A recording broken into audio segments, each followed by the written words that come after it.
आप लोग के सामने पुनः संस्कृत दिवस एवं राम मंदिर के अवसर पर फेसबुक लाइव के साथ उपस्थित हुआ हूँ। आज बहुत ही पवित्र दिन है। सावन महीने का पूर्णिमा, शुक्ल पक्ष के पूर्णिमा तिथि है। आज रक्षाबंधन का त्यौहार मनाया जाता है और साथ ही साथ आज ही के दिन संस्कृत दिवस भी मनाया जाता है। संस्कृत सर्वप्रथम तो मैं इस दोनों दिवसों का, रक्षाबंधन का और संस्कृत दिवस का, दोनों का आप सबों को, सभी दर्शकों को मैं बधाई देता हूँ। सभी भाई एवं बहनों को बधाई देता हूँ। आपका अभिवादन करता हूँ, नमस्कार करता हूँ और यह कामना करता हूँ कि आप जो आशीर्वाद अपने भाइयों को दिए हैं या भाई जो आपके लिए शुभकामनाएं दिया है वो फलीभूत हो। आने वाले समय में आप एक दूसरे की रक्षा करें। साथ ही आज संस्कृत दिवस है, जो कि आज के दिन में बहुत ही ये संस्कृत दिवस मनाना महत्वपूर्ण हो गया है, बहुत ही प्रासंगिक विषय हो गया है। इस संदर्भ में मैं आप लोगों को बताना चाहूँगा कि संस्कृत को सभी भाषाओं की जननी कहा जाता है। इसे देव भाषा भी कहते हैं। साथ ही यह हमारे वेदों का, पुराणों का और जितने भी हमारे धर्म ग्रंथ हैं सभी का ये भाषा है, ये आदि भाषा है। इसको आज हम लोग मृत प्राय भाषा के रूप में जानते हैं। इसको मृत भाषा के रूप में कहते हैं, डेड लैंग्वेज कहा जाता है। इसको हमें प्रतिस्थापित करना है। ये ऐसा इसलिए कहा जाता है क्योंकि संस्कृत हमारे बोलचाल की भाषा अभी नहीं है। या तो बोलचाल के जगह पर, संस्कृत के जगह पर हम हिंदी भाषी क्षेत्रों में हिंदी भाषा का प्रयोग कर रहे हैं, अथवा जो अन्य क्षेत्रीय भाषाएं हैं, हिंदी की जो बोलियां हैं उनको प्रयुक्त कर रहे हैं। इसके अलावा जो अन्य है दक्षिण भारतीय भाषाएं या अलग अलग क्षेत्र में जो लोग रहते हैं वो वहाँ की बोली भाषा की को अधिक तवज्जो दे रहे हैं, जिसके चलते धीरे धीरे कालांतर में संस्कृत भाषा का क्षरण हुआ है। और वर्तमान समय में, आधुनिक युग में, जब से कंप्यूटर का युग आया है तब से संस्कृत भाषा की उपयोगिता लोगों को समझ में आ रही है और इसे पुनर्स्थापित करने का प्रयास किया जा रहा है। लेकिन समाज का एक बहुत बड़ा तबका एक ऐसा है जो यह जानता है या समझता है कि संस्कृत भाषा कुलीनों की भाषा है। मैं यहाँ पर यह बताना चाहता हूँ कि भाषा कोई कुलीन का या कोई नीच का, उच्च जाति का या नीच जाति का या अमीरों का या गरीबों का नहीं होता है। भाषा सीखने की चीज़ होती है और भाषा संप्रेषण की एक माध्यम है, संप्रेषण का माध्यम है। और जो सहजता से बोला जा सके वही भाषा, सहजता से जिसको हम ग्राह्य कर सकें वही असली भाषा है। तो विगत कुछ वर्षों में भारत में एक ऐसा समूह आया है जो कि संस्कृत भाषा को बहुत ही हेय दृष्टि से देखता है और इसी को गुलामी के या जात पात के, छुआछूत का भेदभाव के रूप में इसी को देखता है कि संस्कृत ही जड़ में है, जिसके चलते ये आज समाज में इस तरह की बुराइयां व्याप्त है। जबकि उनका ये कहना सर्वथा अनुचित है। भाषा तो संस्कार है और संस्कृत भाषा तो संस्कार से ही बना हुआ है। जहाँ संस्कार है वहीं संस्कृत है। हम अपनी संस्कृति को हम जानेंगे संस्कृत भाषा से। संस्कृत भाषा जो हमें बता सकती है वो दूसरा कोई भी भाषा हमें नहीं बता सकती है, हमें जीवंतता नहीं दिखा सकती है। संस्कृत भाषा के ऐसे ऐसे धर्म ग्रंथ हैं या ग्रंथ हैं जो हमें जीवन के सूत्रों से अभिभूत कराते हैं, जिसमें सबसे जो महत्वपूर्ण है ग्रंथ, जो आदि ग्रंथ है, उसे मनुस्मृति के नाम से हम जानते हैं। वो हमारे व्यवहार का ग्रंथ है। इसको कदाचित कुछ लोगों के द्वारा बहुत तोड़ मरोड़ करके समाज में पेश किया जाता है, लेकिन मैं बता दूं कि मनुस्मृति ही हमारे आज के आधुनिक न्याय प्रणाली का आधार है। हमारे न्याय प्रणाली की बहुत सारी बातें मनुस्मृति से ली गई और आज तक वो चली आई। व्यवहार की चीज़ें हैं उसमें। दूसरा जो बहुत महत्वपूर्ण है, किताबें और ग्रंथ, धर्म ग्रंथ तो बहुत हैं संस्कृत में, वेद हैं, पुराण हैं, रामायण है, महाभारत हैं, सब हैं, लेकिन मैं उनके बारे में अभी बात नहीं करना चाहता हूँ। मैं बात कर रहा हूँ जो समाज के लिए जो उपयोगी हैं, जो समाज में हमारे दैनिक दिनचर्या में जो हमारी मदद करते हैं, मैं उनके बारे में केवल बात करना चाह रहा हूँ अभी, जिसमें चाणक्य नीति दर्पण का, विदुर नीति का बहुत ही अहम योगदान है, जो यह बताता है कि हम अपने जीवन को किस तरह से आगे बढ़ाएं। तो कहने सुनने की बहुत सारी बातें हैं ये संस्कृत दिवस के अवसर पर। तो संस्कृत को हम लोग पुनर्जीवित करें, पुनर्प्रतिस्थापित करें और हम लोग ये देखें कि किस तरह से ये संस्कृत भाषा समृद्ध होगी और किस तरह से हम लोग इसे पुनर्स्थापित करेंगे। तो संस्कृत भाषा के लिए जो यहाँ पर सबसे महत्वपूर्ण बात यह है कि हम इसे इज्जत दें, हम इसे बढ़ावा दें, हम इसे दैनिक बोलचाल के रूप में इसे प्रयुक्त करें, तभी जा कर के यह पुनर्स्थापित हो पाएगा। वरना आने वाले भी यदि हम ऐसा नहीं करते हैं तो संस्कृत के लिए हम बहुत आगे की का जो भविष्य है वो अंधकार में दिखता है। बहुत ही संस्कृत बहुत ही लालित्यपूर्ण भाषा है, बहुत लालित्य है इसमें। तो मैं चाहता हूँ कि संस्कृत का कुछ मंगलाचरण आपको सुनाऊं और मैं सीधे सीधे उसी पर आ जाता हूँ कि संस्कृत का लालित्य देखिए कि कैसा है। तो सर्वप्रथम मैं शुरू करना चाहूँगा एक गणेश जी का। मैं मंगलाचरण में भगवान गणेश हमारे प्रथम पूज्य हैं, जो हमारे पीछे विराजमान भी हैं और उनके छत्र छाया में हम हैं अभी बैठे हुए।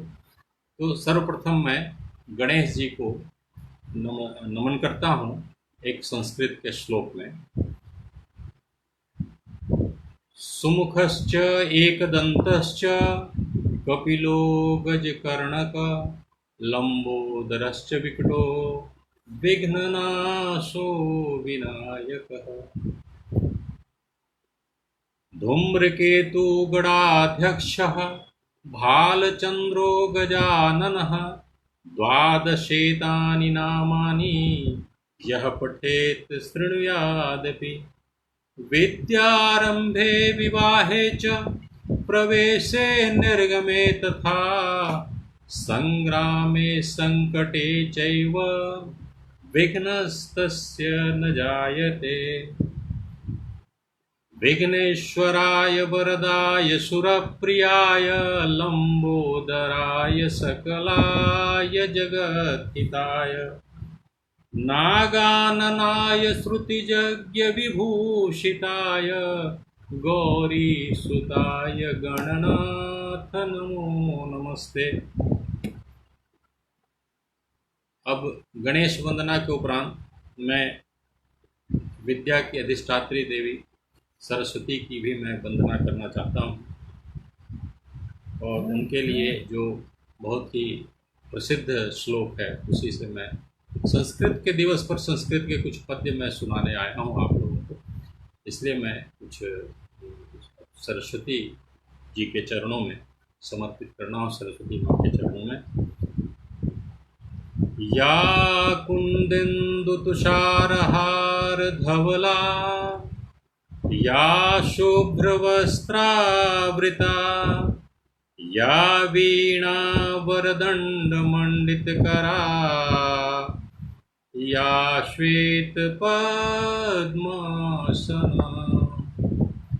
या ब्रह्माच्युतशङ्करः प्रभृतिभिः देवैः सदा वन्दिता, सा मां पातु सरस्वती भगवती निःशेषजाढ्यापहा।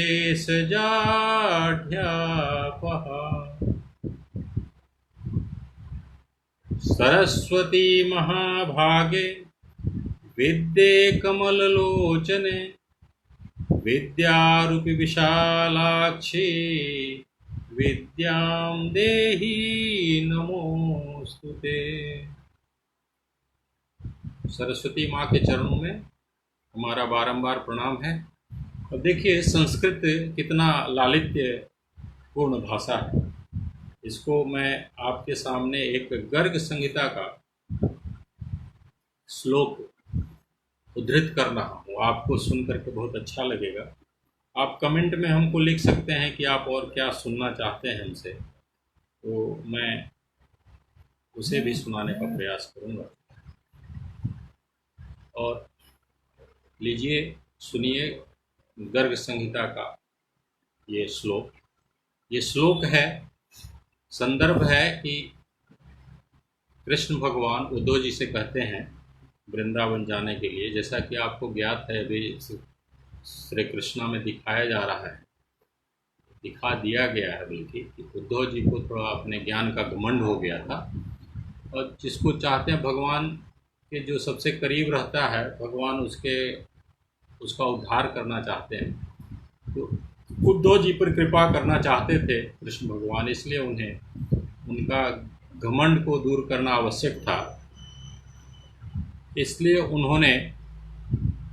उन्हें मथुरा जाने के लिए कहता है, सॉरी, मथुरा से वृंदावन जाने के लिए कह रहे उनको कि आप वृंदावन में जाइए और गोपियों को हमारा कुछ संदेशा दीजिए और कुछ ज्ञान उनको दे करके आप आइए, कुछ ज्ञान उनको दीजिए, ताकि वो विरह की वेदना में जो हमेशा जलती रहती है, उनको कुछ छुटकारा उससे मिल सके। वो हमेशा रात दिन मुझे याद करती रहती है। उसी के संदर्भ में मैं ये 2-4 पंक्तियाँ इसको सुना रहा हूँ, सुनिए। गच्छ शीघ्रं व्रजं हे सखे सुंदरम। देखिए कितना लालित्यमय पद्य है। गच्छ शीघ्रं, कृष्ण भगवान उद्धव से कहते हैं, गच्छ शीघ्रं व्रजं हे सखे सुंदरम, श्रीलता कुंज पुंजादिभिर्मंडितम्, शैलकृष्ण प्रभं चारु वृंदावनं, गोप गोपिर्गणैर्गोकुलं संकुलं, गोप गोपिर्गणैर्गोकुलं संकुलं। मे प्रिया मे पिता नंदराजो, घृणीमन्मना मे च माता यशोदा स्मरन्त्यासु माम्, मे प्रिया राधिका मद्वियोगातुरा, मन्यते मम विना खं जगन्मोहतः। एक पत्रं तु नन्दाय वैदीयताम्, वा द्वितीयं यशोदा करेव भो, वा तृतीयं त्विदं राधिकायै सखे, तत्र गत्वा हि तन्मन्दिरं सुन्दरं, तत्र गत्वा हि तन्मन्दिरं सुन्दरम्। मैं ये दिखाना चाहता था कि कितना लालित्यमय होता है इसी तरह से संस्कृत के पद्य कालिदास द्वारा जो रचित है वो बहुत ही एक से एक अनुपम है। उसकी आज के कोई कविता कालिदासस्य भारवेरर्थ गौरवम दांडिनी पदलालित्यम माथे शंति त्रयोगुणा। तो ये आजकल के कविताओं में ये बात नहीं मिलती थी। आजकल की कविताओं में ये बात नहीं मिलती है, जो कि पहले संस्कृत में रचित जो कविताएं हैं, जो मेघदूतम है, मेघ गीत जो मेघदूतम में है, वो आजकल का कजरी उतना सुंदर नहीं लगता है जितना कि मेघदूत है। ऐसे सबका अपना अपना महत्व है और सब अपने अपने लालित्य से भरे हुए हैं। तो संस्कृत दिवस को अब मैं चाहता हूँ कि संस्कृत की बात को यहाँ पर विराम दी जाए, और चूँकि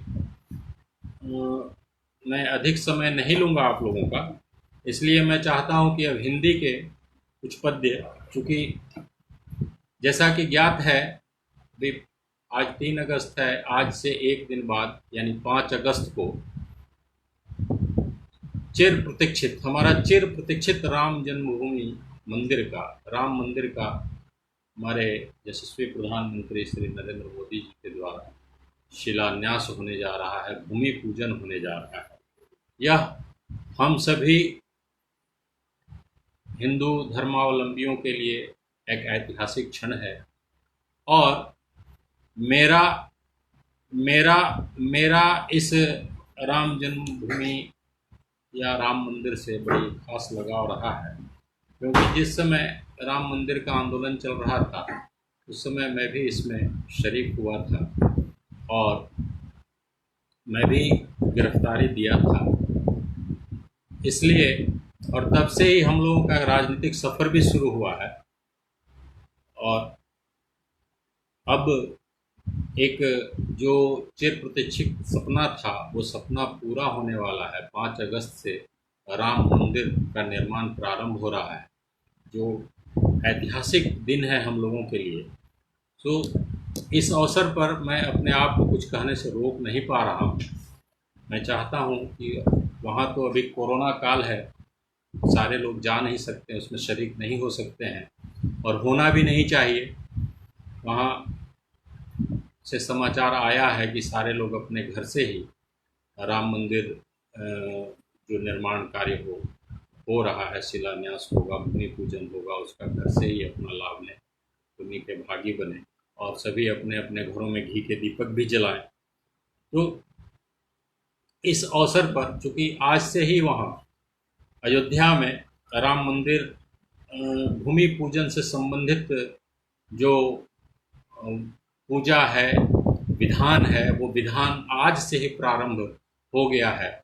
और यह हम लोगों के लिए गर्व का विषय एक और है इस समय कि हमारे ही समाज के या हमारे समाज के सिरमौर कहिए अयोध्या नरेश श्री विमलेंद्र मोहन प्रताप मिश्रा के द्वारा ये सारे यज्ञ के विधान यजमान के रूप में बन करके करवाए जा रहे हैं, जो कि हम लोगों के लिए, हमारे परिवार के लिए, हमारे समाज के लिए एक बहुत ही गौरवपूर्ण बात है कि वो आज से शुरू कर दिए हैं पूजा वहाँ जो राम मंदिर परिसर में जहाँ की भूमि पूजन होने वाला है। बता दूं कि विमलेंद्र मोहन प्रताप मिश्र अयोध्या नरेश हैं, हमारे समाज से आते हैं तथा वो मंदिर के ट्रस्टी भी हैं। तो हम लोगों की, हमारे पूरे हिंदू समाज की शुभकामनाएं हैं और आप सबों को बधाई है कि इस अवसर पर हम लोग इस ऐतिहासिक दिन का हम लोग साक्षी बनने जा रहे हैं और आने वाले समय में हमारी पीढ़ी राम मंदिर में रामलला को का दर्शन कर पाएगी। यह बहुत ही आनंद का विषय है। और इसी संदर्भ में मैं एक भजन आप लोगों को सुना रहा हूँ, हिंदी का पद्य है, सुनिएगा ध्यान से। और अपना कुछ बात है तो वो बोलिएगा भी, इसमें क्या है। आप समूह को बधाई। बहुत लोग जुड़े हुए हैं, और इसको और भी आप शेयर कर दें तो और सारे लोग भी जुड़ जाएं, तो थोड़ा अच्छा लगेगा सुनने में। तो यदि शेयर कर सकते हैं आप तो इसको शेयर कर दें, और कमेंट में जो कुछ अपना कहना चाहते हैं वो अपनी बात कमेंट में कहें, मुझ तक पहुंच जाएगी। तो लीजिए सुनिए ये भजन, जो एकदम विशेष रूप से इस अवसर पर अच्छा लगा मुझे, इसलिए मैं सुना रहा हूँ। सजा दो घर को गुलशन सा, सजा दो घर को गुलशन सा, अवध में राम आए हैं। सजा दो घर को गुलशन सा, अवध में राम आए हैं। और क्या हो, लगे कुटिया भी दुल्हन सी, लगे कुटिया भी दुल्हन सी, मेरे सरकार आए हैं। सजा दो घर को गुलशन सा, मेरे श्री राम आए हैं।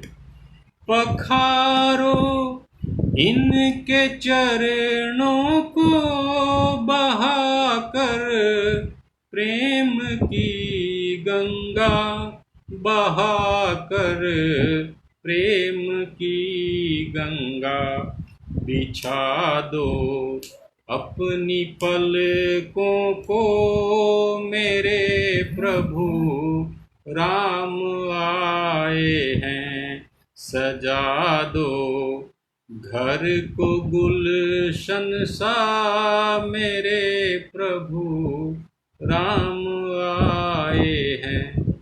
उमड़ आई मेरी आंखें देख कर, अपने बाबा को देख कर, अपने बाबा को। हुई रोशन मेरी गलियां, हुई रोशन मेरी गलियां, मेरे प्रभु राम आए हैं। सजा दो घर को गुलशन सा, मेरे सरकार आए हैं। तुम आकर फिर नहीं जाना मेरी इस सूनी दुनिया से, मेरी इस सूनी दुनिया से। कहूँ हर दम यही सबसे, हमारे राम आए हैं। कहूँ हर दम यही सबसे, हमारे राम आए हैं। सजा दो घर को गुलशन सा, मेरे सरकार आए हैं। लगे कुटिया भी दुल्हन सी, लगे कुटिया भी दुल्हन सी, मेरे प्रभु राम आए हैं। सजा दो घर को गुलशन सा, मेरे सरकार आए हैं। धन्यवाद। उम्मीद है आप लोगों को ये भजन अच्छा लगा होगा। और यह राम मंदिर का प्रसंग बहुत ही पुराना है, प्राचीन काल से चला आ रहा है। ये राम मंदिर बाबरी मस्जिद, ये सारा प्रकरण एक से एक प्रकरण हुआ, लेकिन अंततोगत्वा सुप्रीम कोर्ट ने राम मंदिर के पक्ष में अपना निर्णय सुनाया और उसी निर्णय के आलोक में यह राम मंदिर का भूमि पूजन 5 अगस्त को होने जा रहा है। मैं समझता हूं कि 12:30 बजे के आसपास भूमि पूजन करेंगे हमारे प्रधानमंत्री। पहला ईंट रखेंगे जो राम मंदिर के निर्माण में सहायक सिद्ध होगा, और इसके अलावा जो बहुत सारे वास्तु पूजन होते हैं वो सारे पूजन हो रहे हैं।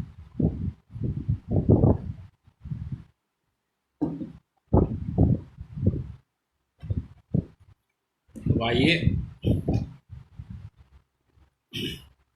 एक मैं अपने पहले मैं बहुत एक भजन गाया करता था, मैं उस भजन को भी आज बड़ा उद्गार आ रहा है। राम मंदिर के निर्माण से इतनी खुशी मिल रही है कि इस खुशी को हम रोक नहीं पा रहे हैं, और ये उद्गार मैं व्यक्त करते हुए मैं चाहता हूं कि जो बचपन में बहुत पहले मैं एक भजन गाया करता था उसको मैं आपको सुनाऊं, बहुत अच्छा लगेगा। और आप जानते भी होंगे इसको, बहुत लोग आप लोग जानते भी होंगे। लीजिए सुनिए। सीताराम सीताराम, क्योंकि राम मंदिर बन रहा है इसलिए राम के नाम की महिमा बहुत ही अनंत है, अपरंपार है। ये एक त्रयोदशाक्षर मंत्र है।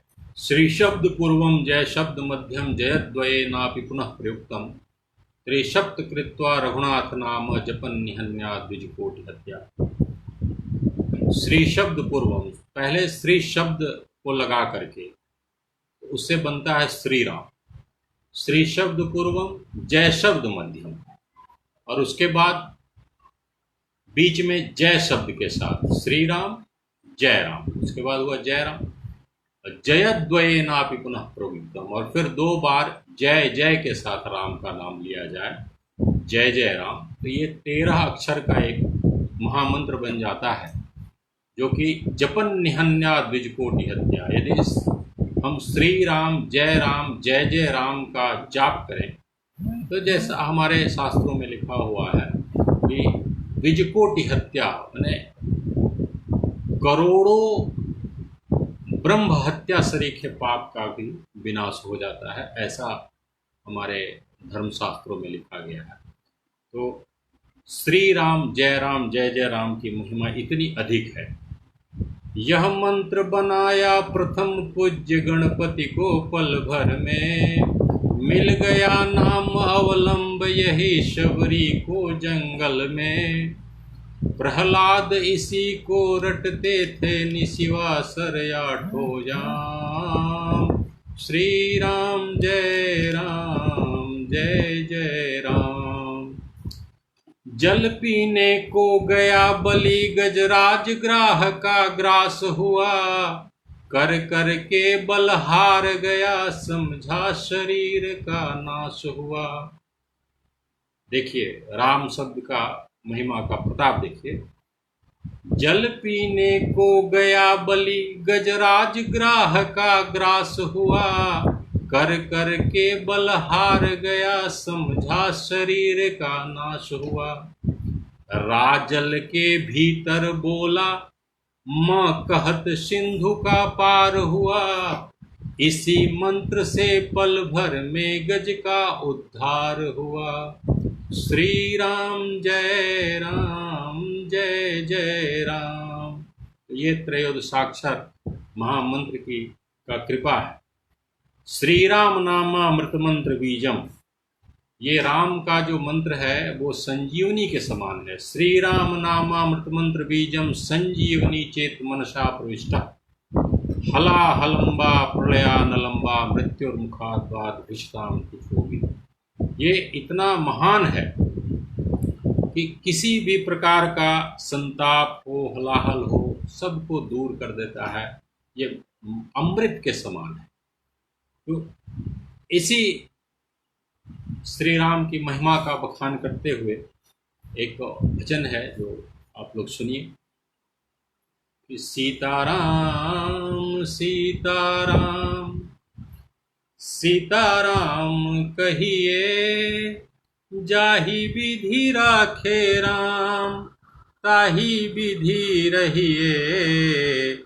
सीताराम सीताराम सीताराम कहिए, जाहि विधि राखे राम, ताहि विधि रहिए। सीताराम सीताराम। आगे की पंक्ति देखिए। मुख में हो राम नाम, राम सेवा हाथ में, तू अकेला नाही प्यारे, तेरे साथ में। विधि का विधान जानी, विधि का विधान जानी, हानि लाभ सहिए। जाहि विधि राखे राम, ताहि विधि रहिए। सीताराम सीताराम। किया अभिमान तो फिर मान नहीं पाएगा, होगा प्यारे वही जो श्री राम जी को भाएगा। फल आशा त्याग, फल आशा त्याग, शुभ कर्म करते रहिए। जाहि विधि राखे राम, ताहि विधि रहिए। सीताराम सीताराम सीताराम कहिए, जाहि विधि राखे राम, ताहि विधि रहिए। सीताराम सीताराम। जिंदगी की डोर सौंप हाथ दीनानाथ के, महलों में राखे चाहे झोपड़ी में बास दे। जिंदगी की डोर सौंप हाथ दीनानाथ के, महलों में राखे चाहे झोपड़ी में बास दे। धन्यवाद निर्विवाद, धन्यवाद निर्विवाद, राम राम कहिए। जाहि विधि राखे राम, ताहि विधि रहिए। सीताराम सीताराम। आगे देखिए। आशा एक राम जी से, दूजी आशा छोड़ दे। नाता एक राम जी से, दूजा नाता तोड़ दे। साधु संग राम रंग, साधु संग राम रंग, अंग अंग रंगिए। जाहि विधि राखे राम, ताहि विधि रहिए। सीताराम सीताराम सीताराम कहिए, जाहि विधि राखे राम, ताहि विधि रहिए। सीताराम सीताराम। धन्यवाद। तो ये भजन जाहि विधि राखे राम, ताहि विधि रहिए, ये अभी कोरोना काल में तो बड़ा सटीक समझ में आ रहा है। देखिए कैसी भयंकर आपदा अभी है।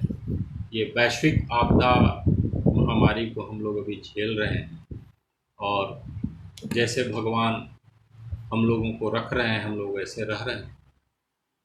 हम लोग मनाएं कि इस वैश्विक महामारी से जल्द ही हमें निजात मिल जाए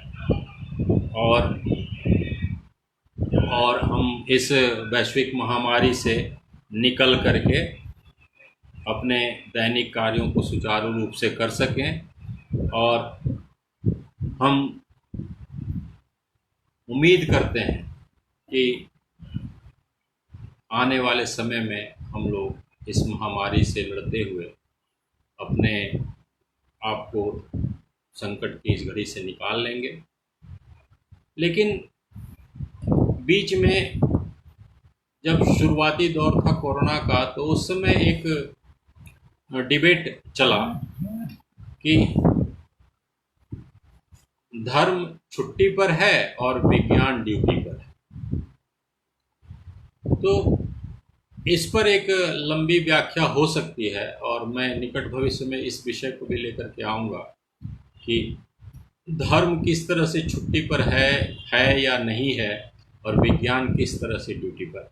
एक संकुचित अवधारणा को लेकर के किसी ने इस बात को कहा है, जो कि एकदम गलत है, क्योंकि धर्म को हम अपने जीवन से अलग कर ही नहीं सकते। जब तक हम हैं, जब तक हमारा अस्तित्व है, तब तक हम धर्म से अपने आप को अलग नहीं कर सकते। विज्ञान भी धर्म के हिसाब से ही चलता है। यदि धार्मिक विज्ञान न हो, विज्ञान यदि धार्मिक नहीं हो, या हम ये कह सकें कि एक विज्ञान की अवधारणा धार्मिक विज्ञान की होनी चाहिए। धार्मिक विज्ञान नहीं हो तो हम एटम बम बनाते हैं और हिरोशिमा और नागासाकी जैसी घटनाएं करते हैं। और यदि विज्ञान धार्मिक हो हमारा, तो हम मानव जीवन के बहुत सारे अनसुलझे रहस्यों को सुलझाते हैं। जैसे अभी धार्मिक विज्ञान है हमारा, जो कोरोना के लिए वैक्सीन खोज रहा है। पूरे विश्व भर के कई विश्वविद्यालय और रिसर्च इंस्टीट्यूट कोरोना महामारी से बचने के लिए वैक्सीन खोज रहे हैं। ये मानवता को बचाने के लिए है।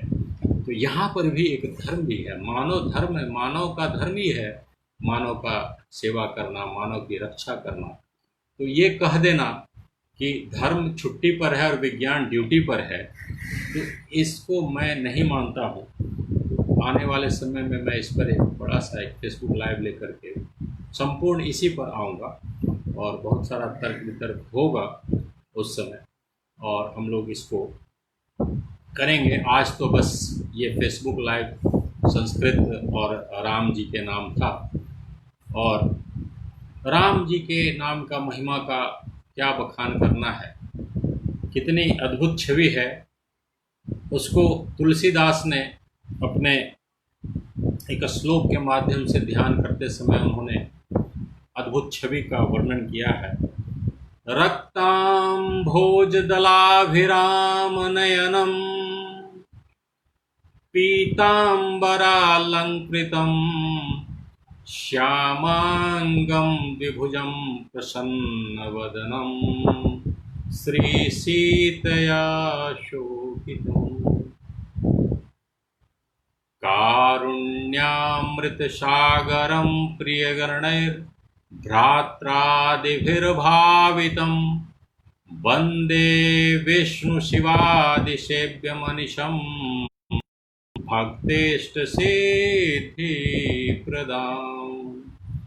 कितना बहुत ही सुंदरतम ढंग से गोस्वामी तुलसीदास ने रामचरितमानस के प्रारंभ में ही रामचंद्र जी का उनके माँ सीता के साथ, उनके सभी भाइयों के साथ, हनुमान जी के साथ राम दरबार का जो चित्रण किया है वो अतुलनीय है, अद्वितीय है। नीलाम्बुजश्यामलकोमलांगं सीता समारोपित वामभागं पाणौ महासायकचारुचापं नमामि रामं रघुवंशनाथं, नमामि रामं रघुवंशनाथं। तो राम जी का अलौकिक स्वरूप कई जगह वर्णन किया गया है विभिन्न प्रकार से, और गोस्वामी तुलसीदास ने तो यहाँ तक कह दिया अपने रामचरितमानस में, सिया राम मैं सब जग जानी, करहु प्रणाम जोर युग पानी। और राम नाम की महिमा में तो उन्होंने कितनी अपनी चौपाइयों को दिया है, वो वर्णन नहीं किया जा सकता है। फिर भी राम नाम की महिमा पर भी मैं राम नाम की महिमा पर भी मैं आने वाले कुछ दिनों में मैं ये करूँगा। और एक अंतिम श्लोक बोल करके मैं इस फेसबुक लाइव को विराम देना चाहूँगा। राम रामेति रामेति रमे रामे मनोरमे, सहस्रनाम तत्तुल्यं राम नाम वरानने। बोलिए सियावर रामचंद्र की जय। आज पुनः मैं आप सबों को रक्षाबंधन, संस्कृत दिवस और राम मंदिर की अग्रिम बधाई दे करके अपने फेसबुक लाइव को विराम देना चाहता हूँ। जय श्री राम।